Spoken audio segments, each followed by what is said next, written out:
അസ്സലാമു അലൈക്കും വറഹ്മത്തുള്ളാഹി വബറകാതുഹു. ജീവിതവും യാഥാർത്ഥ്യവും തിരിച്ചറിയാതെ സോഷ്യൽ മീഡിയയിൽ കാണുന്നതാണ് ജീവിതമെന്ന് കരുതി നമ്മുടെ ഒരുപാട് പെൺകുട്ടികൾ പല വിധത്തിൽ തൻ്റെ ജീവിതം നശിപ്പിച്ച് കളയുന്ന ഒരുപാട് സംഭവങ്ങൾ, സ്വയം ജീവനൊടുക്കുന്ന, ഈ അടുത്ത് തന്നെ ഒരുപാട് ആളുകൾ മരണപ്പെട്ട സംഭവങ്ങൾ ഉണ്ടായിരുന്നു.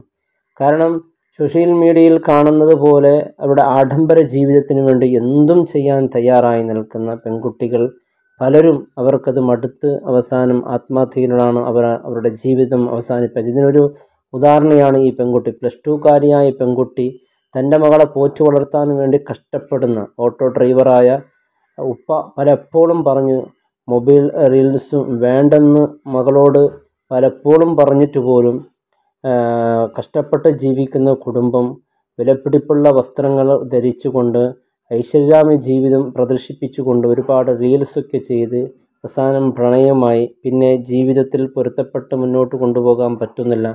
+2കാരിയായ പെൺകുട്ടി മരണപ്പെട്ട വാർത്ത. ഇതുകൊണ്ട് ഒരുപാട് പാഠങ്ങളുണ്ട്. നമ്മുടെ മക്കൾ മൊബൈലിലൂടെ നശിക്കുന്നത്ര മൊബൈലിലൂടെ കാണുന്നതാണ് ജീവിതം എന്ന് കരുതി അതുപോലെ ജീവിക്കാൻ തുനിഞ്ഞ് അവസാനം ഒരുപാട് കടബാധ്യതകൾ പേര്, പിന്നെ പഠനത്തിൽ അവരുടെ എല്ലാം അവസാനിച്ച്, പിന്നെ അവസാനം റിസൾട്ട് വരുന്ന സമയത്ത് അവർക്കത് സഹിക്കാൻ പറ്റാതാവാതെ അവസാനം എന്ത് ചെയ്യണമെന്നറിയാതെ ജീവിതം അവസാനിപ്പിക്കുന്ന നമ്മുടെ പെൺകുട്ടികളുടെ അവസ്ഥ തീർച്ചയായും നമ്മുടെ മക്കളിലുണ്ടാക്കുന്ന ഈ ഒരു ആഘാതം നമ്മുടെ രക്ഷിതാക്കൾ കൃത്യമായി നാം അത് വേണ്ട സമയത്ത് കൈകാര്യം ചെയ്തില്ല എങ്കിൽ അവസാനം ഇങ്ങനെ ഒരുപാട് മരണങ്ങൾ നമ്മുടെ സമൂഹത്തിലുണ്ടാകാൻ സാധ്യതയുണ്ട്. അള്ളാഹു കാത്തുരക്ഷിക്കട്ടെ. അതുകൊണ്ട് നമ്മുടെ മക്കളെ കൃത്യമായി കൈകാര്യം ചെയ്യേണ്ട സമയത്ത് നാം അത് തിന്മയിൽ നിന്ന് ആ മക്കളെ രക്ഷപ്പെടുത്താൻ നാം മുന്നോട്ട് വരാതെ അവിടെ ആ ജീവിതം കണ്ട് നാം ആസ്വദിച്ചു കൊണ്ടിങ്ങനെ ജീവിച്ചാൽ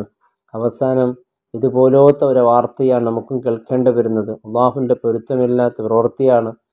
അതുകൊണ്ട് ഒരുപാട് നമ്മളിന്ന് പെൺകുട്ടികൾ ഇത്തരത്തിലുള്ള മരണ വാർത്തകൾ നാം കേട്ടു. തീർച്ചയായും നമ്മുടെ മാതാപിതാക്കൾ കാര്യമായി ഈ കാര്യത്തിൽ ശ്രദ്ധിക്കണം. അവരുടെ പഠന വിഷയത്തിലായിരിക്കണം മാതാപിതാക്കളുടെ എല്ലാം ഒത്തു താങ്കളൊക്കെ ഇത്തരത്തിലുള്ള അവസ്ഥയിലാകുമ്പോൾ അത് പിന്നെ അവരുടെ ജീവിതത്തെ വല്ലാതെ ബാധിക്കുകയും പിന്നെ അവസാനം കണ്ണീരിൽ കഴിയേണ്ട ഒരു അവസ്ഥയിലേക്ക് എത്തും. അള്ളാഹു കാത്ത് രക്ഷിക്കട്ടെ.